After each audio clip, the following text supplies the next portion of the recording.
Yes, there is an old Pakistani saying, first comes marriage, then love. That's right. You believe in that? I believe in that. My husband still teases me and says, you don't love me, you married me for a house. And I say, no, darling, that's not true. I love you. And we have, through this period when we got married, actually we got married in December 87. And by May 1988, that is in 5 months' time, General Zia called for an election. So we never really had time to have a honeymoon or a proper life, and I was out campaigning. And then I became Prime Minister, and my husband was very confused because somehow he thought that he was marrying this damsel in distress to protect her against the wicked dictator. And suddenly the wicked dictator was gone, and the damsel in distress was the Prime Minister of the country. And he really couldn't cope because he somehow felt that, you know, where am I? Am I supposed to be here? This is a different... So it was very difficult for him to adjust. And then the government was dismissed through a constitutional coup, and he was in prison. And when he was given the choice that you should leave the country, and if you leave the country, nothing will happen to you. He was accused of corruption? Oh, everything. No, kidnapping, 22 murders, corruption, I mean, you name it. And he was accused of it. I mean, it was bizarre how they went and picked up bankers and civil servants and friends of his, hung them upside down, tortured them, broke their shoulders. They used to go to court and say, we are being tortured. The courts would do nothing about it. And before it all happened, he was told, leave her. You could get separated. You just go to London. And if you do that, nothing will happen to you. And I begged him to go. I said, you know, I've seen it. I'd never thought they'd do it to my father, but they did it. And they'll do it to you. So please go. I begged him to leave, but he wouldn't leave, and he preferred to face prison. And those were very, very difficult days when my son was 2 and my daughter was not yet 1. I used to fear they'd be kidnapped. Finally, I sent them to London to live with my sister, but I couldn't live without them. I somehow felt that how can I deprive a 2-year-old child and a 1-year-old child from a mother and a father? So I brought them back, and my sister told me when I brought them back that they hadn't stopped crying every single night. And then I couldn't let them out of the house. So there I was with a husband in jail with 2 minor children, and we didn't know whether they were going to sentence him to death or not.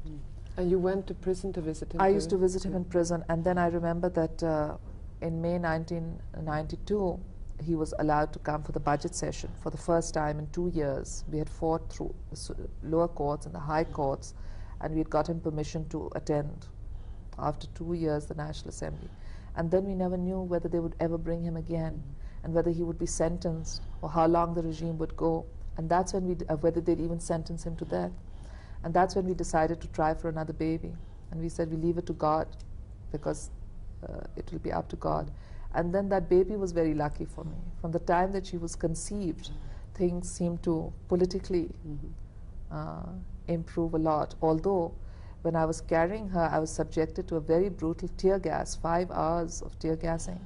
And I often wonder that if I had known that they're going to tear gas me for 5 hours, or lathi charge me, baton charge me, I would never have done it because of fear for my child. But because I didn't know that they could do this to me, I was just caught up, and I was so worried about my child till she was born, because I was afraid that it would have an adverse effect on her. This is Asifa? This is Asifa, yes. My 3rd child. And she's fine too. And she's fine, thank God for it, because with her I've been so worried that is she walking on time, is she talking on time, is she crawling on time? Just out of that mother's fear that, I went through this tear gassing and did it harm my baby. What's most difficult, you think, being a mother? Once more. Excuse me? Sorry.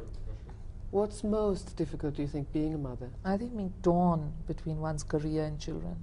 No matter how much we may try to hide it, at least I as a mother, I always think that am I doing the right thing? My children are small, my children need me, am I there for them?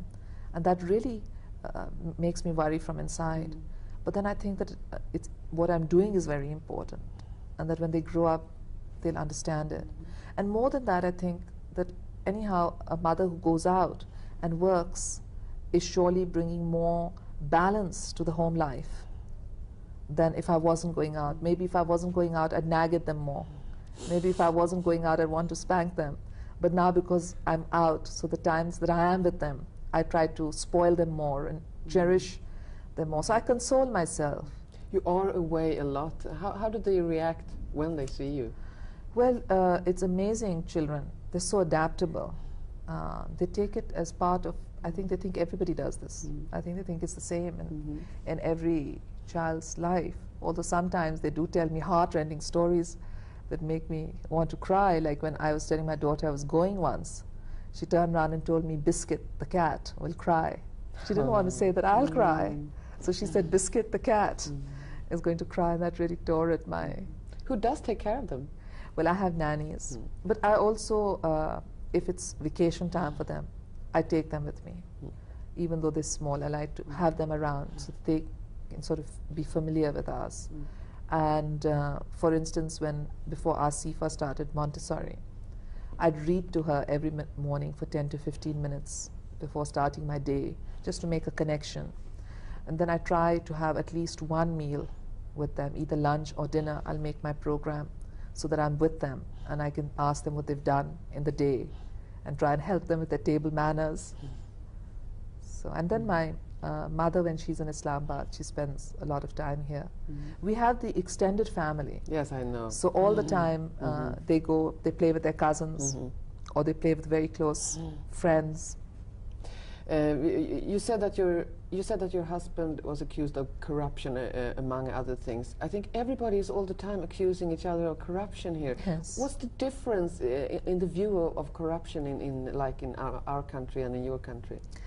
Well, actually what happened was that a period of dictatorship leads to unaccountability, and unaccountability leads to excess. So therefore everybody in Pakistan was talking about the dictator and all his allies. Mr. Nawaz Sharif was also his finance minister, and how corrupt they were, and how through martial law regulations for free state property was handed over to Mr. Nawaz Sharif. So to divert attention from their own corruption, they began accusing us of corruption. Yes. So this became a game of mudslinging, with us calling them corrupt and them calling us corrupt. But and people became very confused. But is there more corruption here than in my country, for example? I can't say whether there's more corruption or not, but I do know one thing, that my husband was honorably acquitted of all the charges, and he faced these corruption charges not with me as Prime Minister, with Mr. Nawaz Sharif as Prime Minister.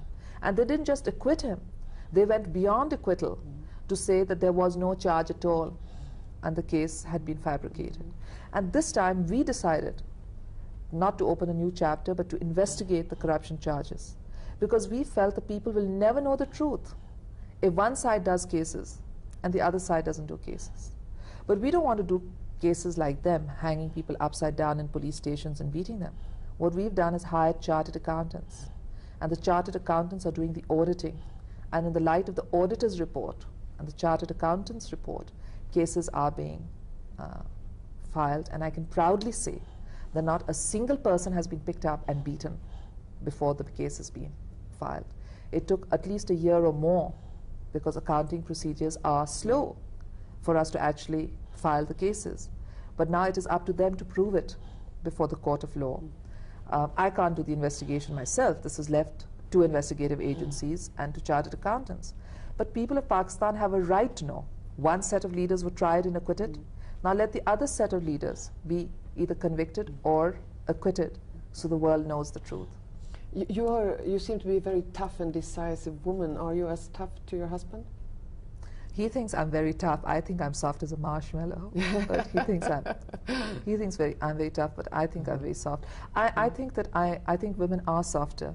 I don't like taking hard decisions. I only take them when I'm pushed to the wall, when I feel that there's no other alternative, then I take them. For instance, even in terms of the investigation of these corruption charges, I was in two minds. There was a group within my party who said that since 1947, we've had 3 dictatorships and nobody's been investigated. And enough is enough. We have to send a message that when the Democrats come in, they too investigate. But I was, in two minds about it still, till the last moment. And I wanted reconciliation, and I wanted a consensus. But the opposition was not prepared for reconciliation. But does this mean that you think it's harder for a woman to have power because it's harder, it's not in our nature to make decisions? Well, I think... I feel very much like you. I don't know, I feel that it's in our nature to be kinder and more compassionate. And I think surely that's what's needed in government. I think less ruthlessness and more compassion is important. One of the things that really shocked me was a decision that took place in a lower court. It was a case that was filed under my predecessor under the blasphemy law. And the case was proceeding, and there was a minor child who was sentenced. And I got up and I said, how can they sentence a minor child? And we really don't know how the courts did this, but we are in touch with their lawyers so that when it goes into the higher appeal, we can see on which points the prosecution and the defense can have an understanding. Is there no torture in Pakistani prisons now? Unfortunately, a lot of torture takes place, and that's why we have formed a human rights cell, and I have a full-time human rights consultant, so that if there's any case of torture, he will investigate it. But you cannot stop it? Can you not stop the torture? Well, I can order that it be stopped, but I can't be everywhere. It's got to be a system. You see, unless there's a system that provides relief and I mean, it's a country of 122 million. So how does one keep watch? How does a party which has, say, 120 members in the National Assembly keep watch over 122 million people? So one's got to have a system, and one's got to have public awareness of what is right and that what is is what wrong. you are trying to... So I'm trying for public awareness and the cell that has been formed, and a tribunal that we formed for disadvantaged groups. And this tribunal can take suo motu notice of any torture against the disadvantaged groups. And the disadvantaged groups include women, minorities, and children. Not only torture, but any discrimination against the disadvantaged groups. They can either, the groups themselves can file as individuals before the tribunal, or the tribunal can take suo motu action. So we really want to build a system that can last, rather than say, I believe personally in this idea. We have to change society. When I see the... Could you move over? No, it's fall over the microphone. Me? No, the tissue. Okay. Like this. Yeah. Oh no, it's not possible. No. Oh no, it's not possible. It can't have been an hour yet. It's to 11 o'clock at least. It's all 3 minutes to 11. No, it's 10. No. Please, please, because the balance in the interview will be, you know... But I have to go at 11 because I've got a Yes, diplomat okay, coming, and I can't yes. keep him waiting. Madam, tissue paper small. Right side, not. So use the tissue. No. Okay, thank you. Not sure. When I look at the vast problems in Pakistan today with poverty and I read about killings every day, political instability and everything, how can you think that you will be able to change all this? Well, I start with everything, the things that are easier to change and the things that are more difficult to change. Excuse me, the tissue got stuck Oh dear, in your sorry. face. Is it gone? That's gone, and then a little here on your nose. Sorry. Yes. And now here. So it's fine. It's fine. Okay. And there. So it's good. Shoot. So how do you think you will be able to change this? I look at the whole canvas, and I choose the things which are easier, and I choose the things that are more difficult, and start moving on both fronts. For instance, we have problems with population growth. We are one of the 9 largest populated countries, and we are also the 5th largest country in terms of polio-afflicted children. So we've started work to eliminate polio and to bring down our population rate. We've started an AIDS awareness campaign to protect our people from this disease.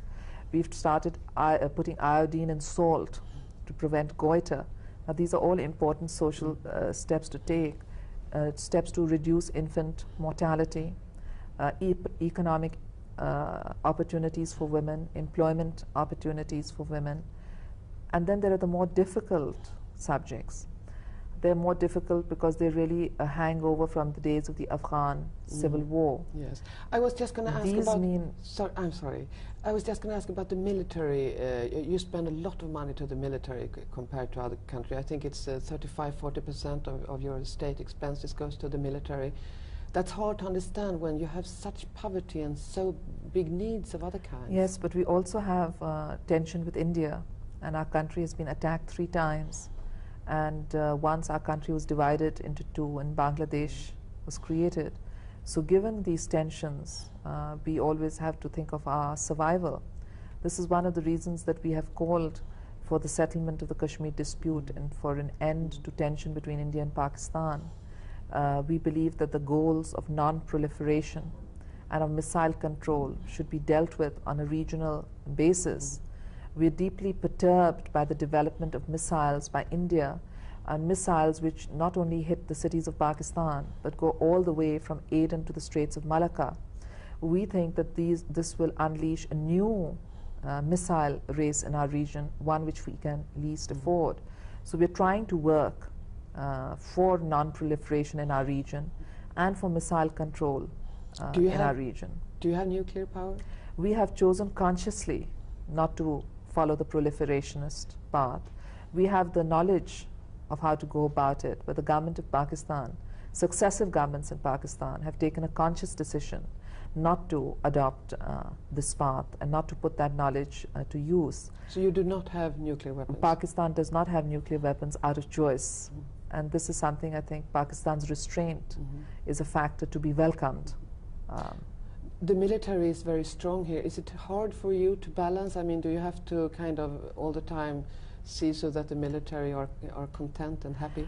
Well, I must say that when I was last Prime Minister, I had a lot of problems put forward by the military. But this time, I don't have such problems. In fact, I'm more disturbed by politicians who keep going to the military and trying to suck them in. And politicians who'd like to come to power on the shoulders of the military because they don't have a political base. That worries me, that politicians should seek to bring in extra constitutional forces. But as far as the military is concerned, I believe that they have been giving great cooperation. I mean, in the input on ideas on all the important security issues, there has been total cooperation and consultation between the civilian government and the military government, and there is no area of dispute where security relationship is concerned. But I was talking to you about the Afghan war because we do have a lot of killings, but what has happened is that following the Afghan war, we were left with arms mafias and with drug mafias. Yes, I know. And these people all took over territories, and the situation deteriorated to a great extent. And now people who were criminals, they're taking refuge in politics and saying that if you act against them, it's political victimization. But it's very important for us to separate crime from politics, because unless we separate crime from politics, we head towards anarchy and chaos. That's why the government is now drawing up a plan to handle sectarianism, to handle guerrilla tactics, and giving the police particular training and being able to handle bandits, basically. But this is a major problem. And sometimes I think that given the role that Pakistan played, we really shouldn't have been left on our own to wipe up this mess, and that there should have been more solid support for us. But since the Soviet Union broke up, people turned their attention towards the new emerging Central Asian republics. So we were basically left on our own to handle the consequences of the Afghan war. A couple of weeks ago, the Pakistani military general Wahid gave as a present to the Swedish military 3 beautiful, magnificent horses. When they arrived to Sweden, they were shot dead. How did you react to this? Well, we were all very disappointed that they were shot dead. But then the Swedish Chief of Army Staff, he got in touch with our Chief of Army Staff, and he apologized for what sentiments must have occurred in the hearts of the people of Pakistan. And then he visited, a delegation visited here also to offer consolation on this. And they said that it was really a hitch, and they had hoped to be able to get the horses safely into Sweden, but then there was some problem in the travel routes which led to this. But they were very impressed with the horses. They said that while the horses had been there, they found the horses were excellent, very fine breed, and they said that they use a lot of horses in Europe too, and they were very, very impressed, and they thought that Pakistan could become a potential exporter of such horses. But it was a very sad incident that the horses had to be put down. But it didn't affect the relations between Sweden and Pakistan? Well, I think people in Pakistan were shocked and outraged when the horses... As were the Swedish people, I must say. I'm sure the Swedish people were too, when this happened, because after all, they're very fine horses. But, and every human has a life, and every animal has a life. But then I think the Swedish military went to great deal to allay our sentiments, and we appreciated the fact that they were sensitive to our sentiments and came over here. Some also think that Pakistan, that is a very poor country, should not give so expensive horses to a rich country like Sweden.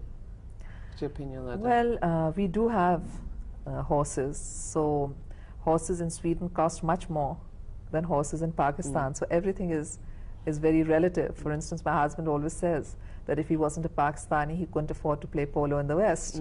But certain things in terms of looking after, and this is a way of showing our regard for honored dignitaries. Okay. I just have a few short questions. If you can give very short answers, I would appreciate that very much.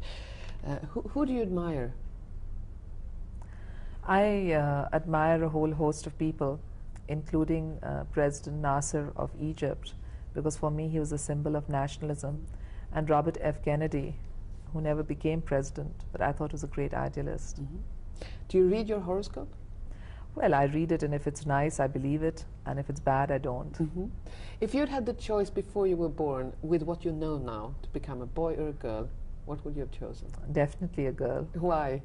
Well, I think that a girl is much more compassionate and caring, and I think that as a girl, one has a greater degree of stability and perseverance, so definitely a girl. I wouldn't want to be a boy.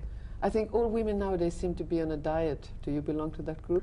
Yes, but I never lose weight. No? I was before fat and happy, but then everybody told me that I should go on a diet because for 2 years they speculated that I was having a 4th child. So my husband said, you better lose some weight because everybody thinks you're going to have a child.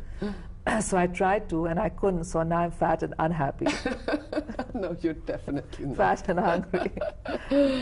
Oh, that's horrible. There was a Pakistani woman, politician, who yesterday, according to Swedish papers, said that Madonna and Michael Jackson should be put in court because they have misled the Islamic youth. You put them in the wrong paths. Well, I don't know which Pakistani lady said this, but Madonna and Michael Jackson have never been to Pakistan. No, I know. And I think the best thing would be to switch off the TV if it's going to mislead What do you anybody. think of Madonna yourself? Well, I actually was the generation after, I mean, she came after my growing up in school, so I don't really have much exposure to Madonna. But obviously there's much more permissiveness in the West that there is in the East, and sometimes people find it difficult to make adjustments. With television, there have been a whole host of people who have grown up who say that the West is decadent and it's spoiling our culture. But I really think nobody has to see anything they don't want to see, and they should just switch off the television. I don't like my children watching violence, and I switch off the television and I regulate it. I think that's parental responsibility, regulating what your children do till they're adults and make their own decisions. In Sweden there is a discussion now because they show pornography every night in the channels. What do you think of that? Well, when I was young I was very, very liberal, but now I've got little children, I've suddenly become much more old-fashioned about what should be shown on television. I do feel that people who see a lot of violence or who see a lot of sex, they become a little bit immune. So perhaps having a happy marriage is more difficult for them because they've seen so much. Or blood and gore is not so bad for them. I know this Mary Whitehouse old-fashioned way, but that's how I feel now that I have children. I'd like to protect them. What is love to you? Love for me is caring and sharing and knowing that there's someone there. You know, in the Western world, I think love has, one has exchanged love to religion. Love is kind of the new religion. And everybody thinks that if you find the right person, you will be very happy. Well, what's your view on that? I don't think that happiness lies by finding somebody, because every marriage there are ups and downs, and two different personalities have to fight on something or the other. It's not possible for them to go on without the quarrel. But I do think that marriage provides security. It provides a sort of emotional shelter, and it gives a lot of joy. The children give joy, the husband or the wife give joy, but happiness is to be found within oneself rather than without. What do you think that we in the Western world can learn from you? I think the importance of family values, forgive me if I'm wrong, but I sometimes feel that because divorce is so easy, that maybe people don't make the effort that they would make to save their marriage if divorce was not so easy. And because in Pakistan in the past, men used to have two marriages. So there used to be many stepbrothers and stepsisters. I saw the pain stepbrothers and stepsisters brought. And when a father married again, the first family always felt, the children felt that have I done something wrong, or he doesn't love me. Children somehow take it upon themselves. So when I see marriage and divorce and remarriage, I always say that those half children, what would their emotional state be? What do you think of abortion?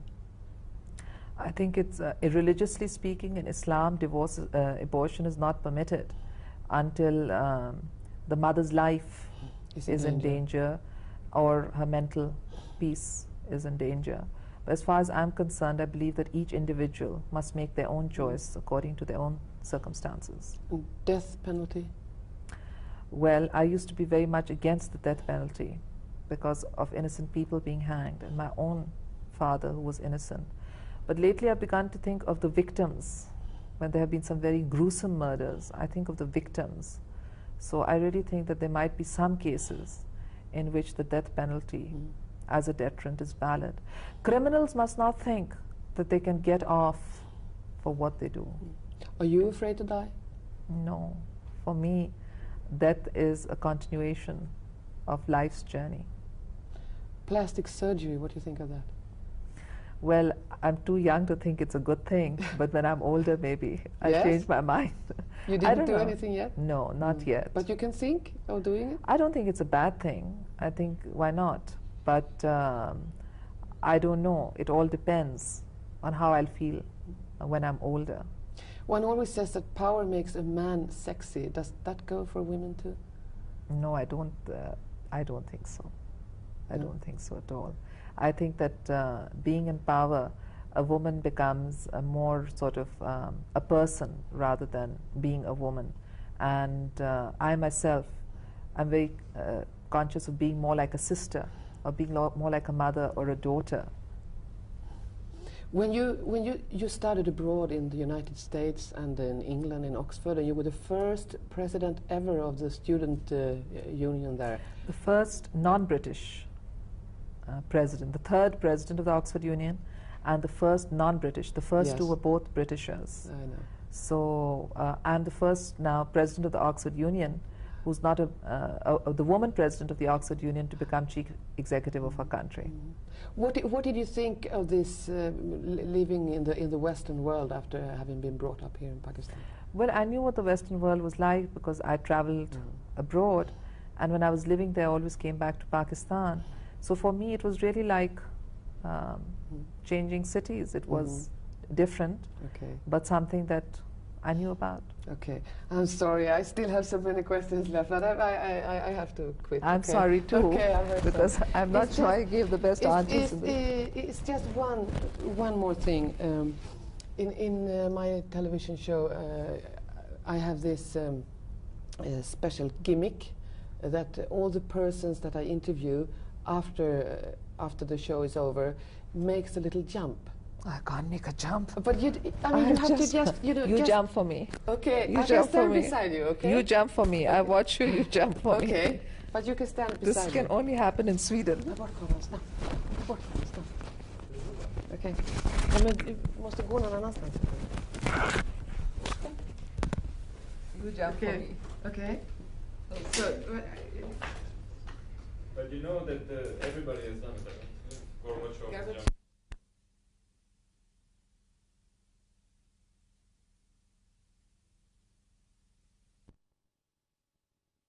Stand by each other. yes, but if you don't do it for me, everybody's going to. No, please. The first thing they ask me when I come to Sweden is, When you see the point is. Varsågod. okay, so I jump. It's just like this. Go ahead. Oh my goodness. But you don't have to jump that high. It's just, enough if you do like this. But supposing I stand on my heels. Yes, and if go you just down. do like And look at the that. camera. So you All just right. look at the camera. I did it. Okay. Okay, thank you very much. This is the card I designed.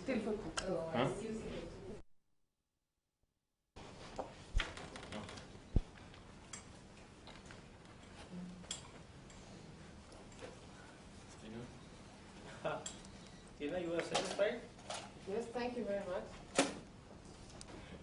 Faizal ज़रा pen दीजिएगा मुझे.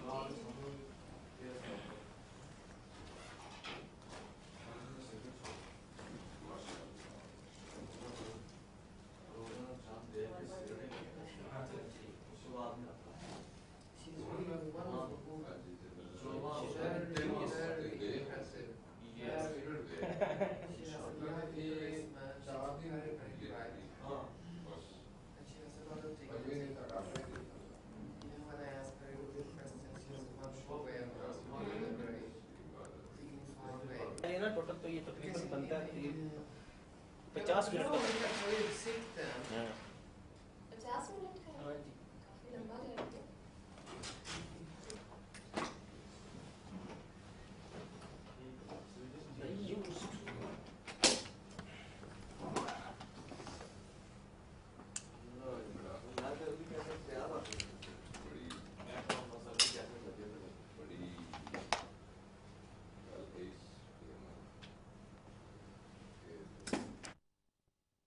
हाँ हाँ. मैंने कहना बड़ी कोफ्त हो रही है. मैं छठे अच्छा. मैं पहले रोजे से छोड़ दे cigarette. It was in 1990 and she herself selected it. Yes. But I wanted this to be signed by herself.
on.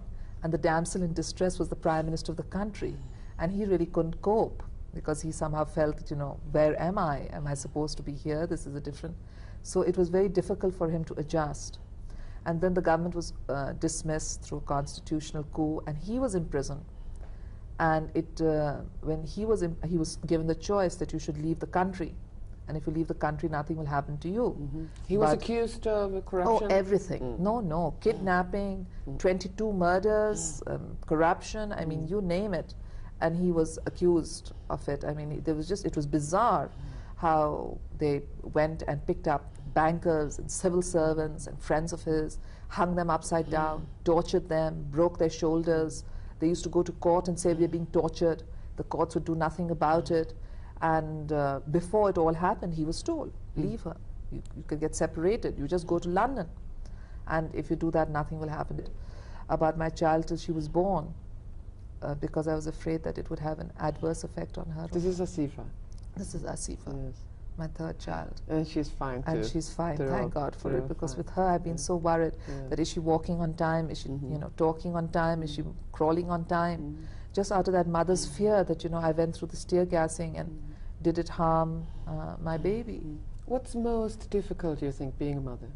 Once more. Excuse me? Sorry. What's most difficult, do you think, being a mother? I think being torn between one's career and children.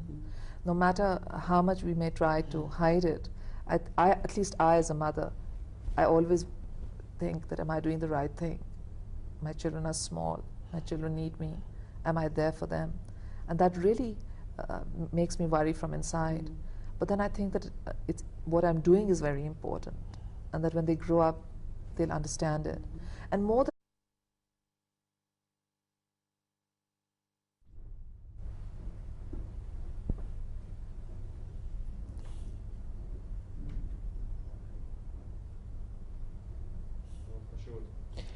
Yes, there is an old Pakistani saying, first comes marriage, then love. That's right. You believe in that? I believe in that. My husband still teases me and says, you don't love me, you married me for a house. And I say, no, darling, that's not true. I love you. And we have, through this period when we got married, actually we got married in December '87. And by May 1988, that is in 5 months' time, General Zia called for an election.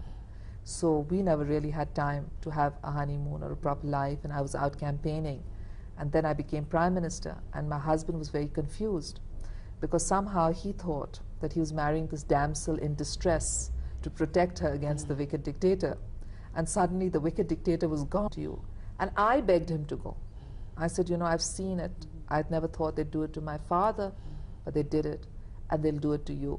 So please go. I begged him to leave, but he wouldn't leave, and he preferred to face prison. And those were very, very difficult days when my son was 2 and my daughter was not yet 1. I used to fear they'd be kidnapped.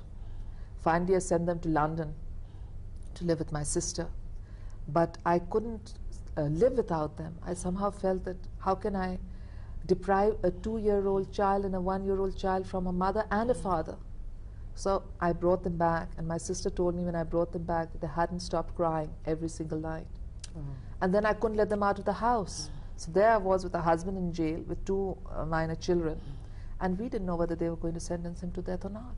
And you went to prison to visit him? I used to visit him in prison, and then I remember that in May 1992, he was allowed to come for the budget session for the first time in 2 years. We had fought through the lower courts and the high courts, and we had gotten permission to attend after 2 years the National Assembly.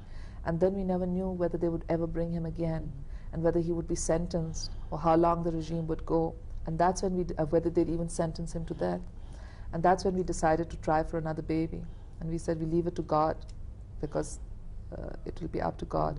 And then that baby was very lucky for me. From the time that she was conceived, things seemed to politically improve a lot. Although when I was carrying her, I was subjected to a very brutal tear gas, 5 hours of tear gassing.